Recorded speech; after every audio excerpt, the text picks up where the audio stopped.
Tips number 1, நீங்கள் தினமும் use பண்ணுற மிக்சர் ஜார் ரொம்ப ஸ்மெல் அடிக்குதா?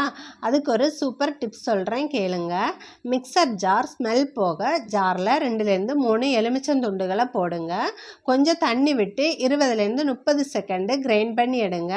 அதுக்கப்புறம் தண்ணியால் ஜாரை நல்லா வாஷ் பண்ணி எடுங்க. அப்புறம் பாருங்கள், அதில் இருந்த ஸ்மெல்லாம் போயிருக்கும்.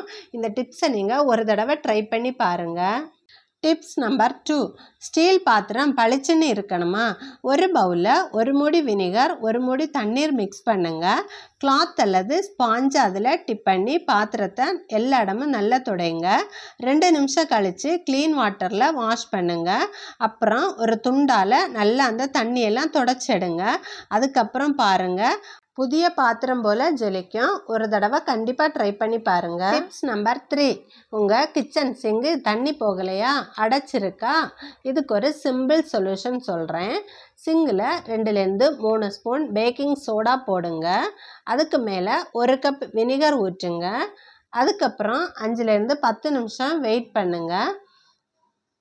5 நிமிஷத்துக்கு அப்புறமா அதுக்கு மேலே ஹாட் வாட்டர் ஊற்றுங்க.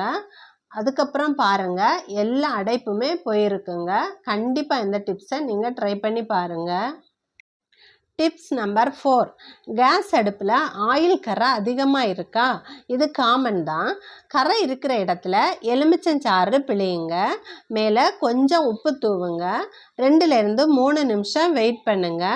அப்புறம் ஒரு ஸ்பாஞ்ச் இல்லைன்னா கிளாத்தால் தேய்ங்க. கரை ஈஸியாக போயிடும். ரொம்ப பழைய கரையாக இருந்துச்சுன்னா கொஞ்சம் பேக்கிங் சோடா கூட சேர்த்திங்கன்னா இன்னும் ஃபாஸ்ட் ரிசல்ட் கிடைக்கும். கண்டிப்பாக இந்த டிப்ஸை நீங்கள் ட்ரை பண்ணி பாருங்கள். டிப்ஸ் நம்பர் 5, பாத்ரூம் டைல்ஸு பளபளப்பாகணுமா? அதுக்கு ஒரு டிப்ஸ் சொல்கிறேன். டைல்ஸ் மேலே வினிகரை ஸ்ப்ரே பண்ணுங்கள். மேலே பேக்கிங் சோடா தூவுங்க. 5லேருந்து 10 நிமிஷம் வெயிட் பண்ணுங்கள்.